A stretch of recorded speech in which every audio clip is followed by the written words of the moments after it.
Every case you are about to hear is real. Every victim had a name. Some got justice. Some are still waiting. None of them should be forgotten. This is the Dark Nordic.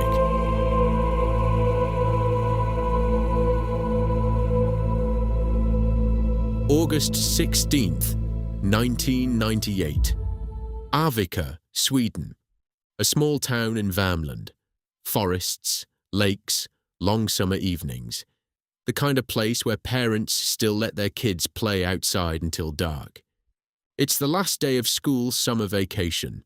Warm, quiet. A 4-year-old boy named Kevin leaves home to play with other kids in the neighborhood. He never comes back. That evening, his grandfather finds him at the edge of Glafsfjorden Lake, lying on a wooden raft. Still, cold. Kevin Hjalmarsson would have turned 5 in October. But here is what you need to understand about this story. Kevin is not the only child this case destroyed. The first call came in as a drowning. Police arrived and quickly changed their assessment. Kevin had bruising on his neck, his head, and his body. A medical examiner determined he had been suffocated. Something pressed hard against his throat. He was already dead before he ever touched the water. His body had been placed on that raft afterward. And here is a detail that should have changed everything from the very beginning. There were no drag marks, not on the ground, not on Kevin's clothing or skin. Nothing consistent with a small child being carried or dragged 30 meters by another child. Police worked through 3 different theories in quick succession. First, an accident. Then, a pedophile attack. Then, after interviewing over 120 children from the area, they landed on a third conclusion, one that would define the next 20 years. 2 brothers who lived nearby, Robin, age 5, Christian, age 7. They had been seen with Kevin earlier that afternoon. They came in as witnesses. They would not leave as witnesses. Understanding why police focused on Robin and Christian means understanding something uncomfortable about how investigations work. In the chaotic early weeks of a murder case, detectives are drowning in fragments, dozens of child witness statements, conflicting timelines, no clear physical evidence. When 2 names keep appearing, when inconsistencies surface in what those 2 children say, it creates momentum. Not proof, momentum. And once that momentum starts, it is very hard to stop. Investigators noted that Robin and Christian had been among the last children seen with Kevin. Their accounts of that afternoon were inconsistent, but inconsistency in a 5-year-old and a 7-year-old, questioned repeatedly about a traumatic event, is not evidence of guilt. It is what you would expect from any child in that situation. There was also a witness who investigators believed could have provided the brothers with an alibi. That witness was ignored. Their account was never seriously followed up, and crucially, police stopped looking for anyone else. Once Robin and Christian became the focus, the investigation narrowed around them completely. Other possible explanations, an adult perpetrator, an accidental death, someone unknown to the neighborhood, were no longer being seriously pursued. The case had found its answer.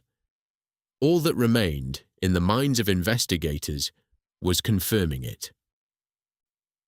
What happened to Robin and Christian over the following weeks is difficult to read, even now.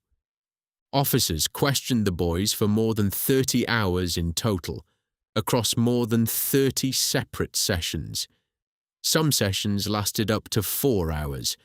Some took place without a parent in the room. Neither the boys nor their parents had any legal representation at any point during the entire investigation. Let that settle for a moment.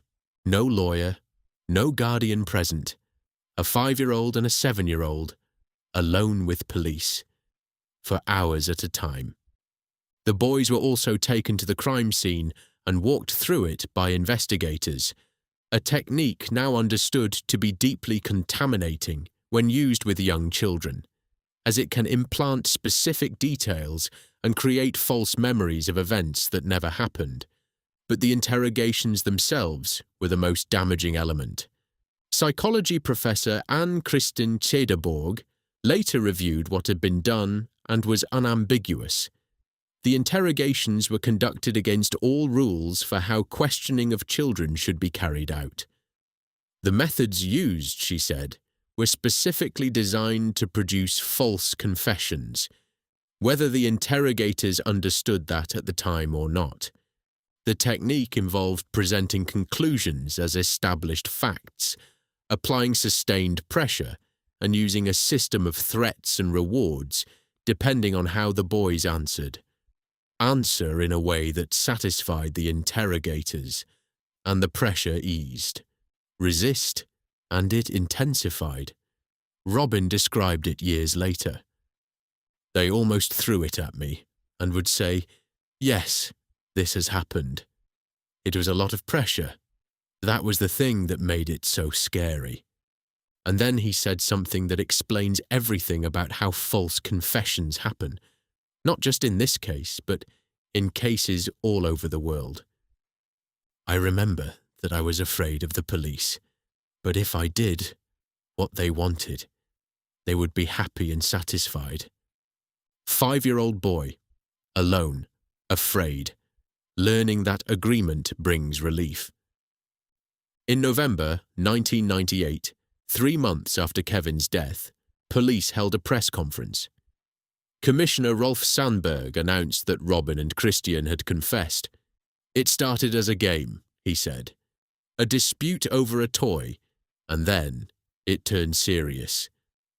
But here is what Sandberg did not mention. Police had recorded video and audio of several other interrogations in this case, recordings that later showed, clearly, serious pressure being applied to get the boys to confess. The session where the alleged confession finally emerged, that one was never recorded.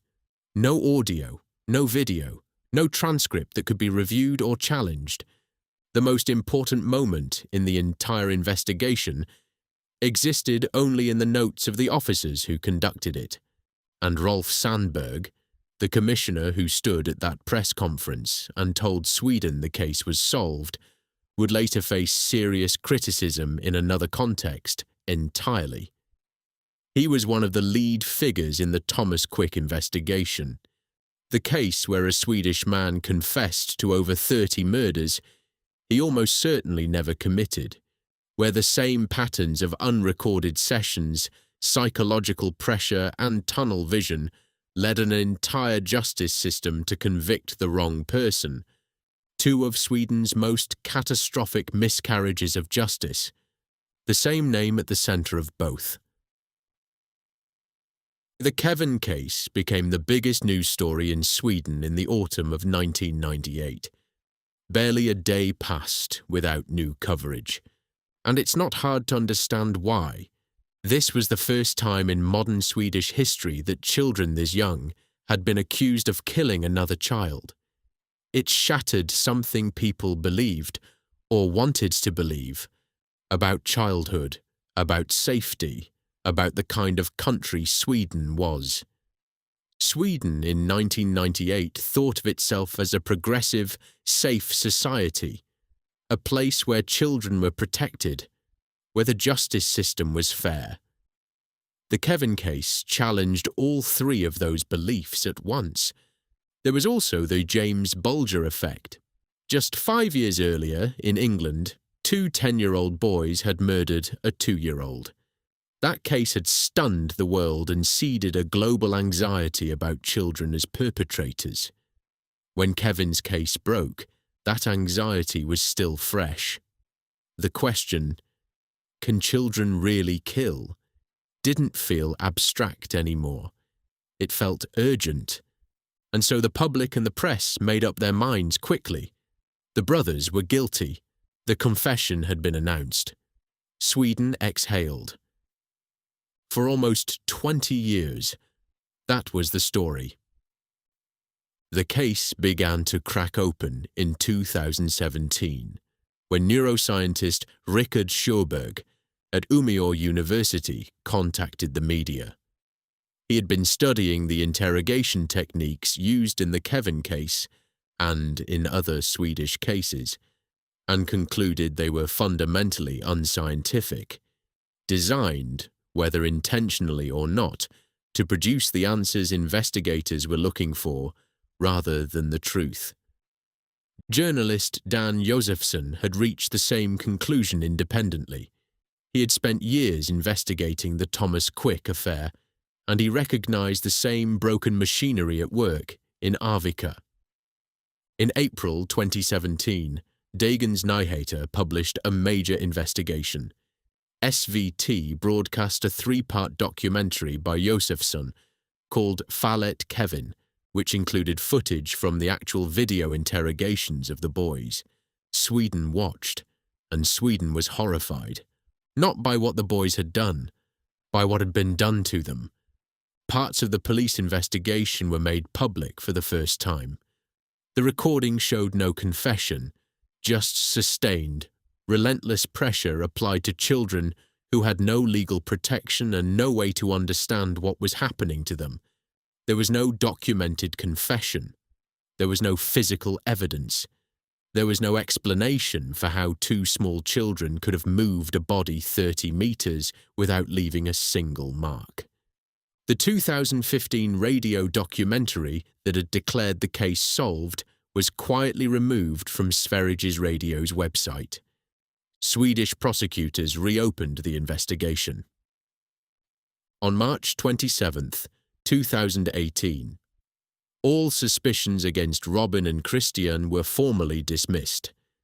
The original interrogations were ruled unclear, contradictory, and inconsistent. Sweden's National Board of Forensic Medicine concluded it was unlikely that young children could have caused the injuries found on Kevin's body. In 2022, the Swedish state paid both brothers 1 million kronor each in damages. Arvika municipality issued a formal apology. Robin said, "This fight is over." 3 children. Kevin, who was killed at 4 years old and whose murderer has never been found. Robin, who spent his childhood afraid of what he might have done and his adulthood fighting to prove he didn't. Christian, who carried a feeling of innocence for 19 years before anyone believed him. Sweden changed its laws on child interrogations after this case. Children can no longer be questioned the way Robin and Christian were. No child can be interrogated for hours without a guardian or legal representative present. That matters. It is a direct result of what happened in Arvika. But the tunnel vision that destroyed 2 childhoods also meant that whoever was actually at that lake on August 16th, 1998, whoever suffocated a 4-year-old boy and moved his body to a raft, was never seriously investigated. The moment police decided they had their answer, that person became invisible. Kevin's case is still officially unsolved. His father, Patrick Skog, described it as a black hole. No name, no answer, no justice for his son. Somewhere, someone knows what really happened that August evening. And so far, they haven't said a word. This has been The Dark Nordic. We'll be back next week with another case from the Nordic North.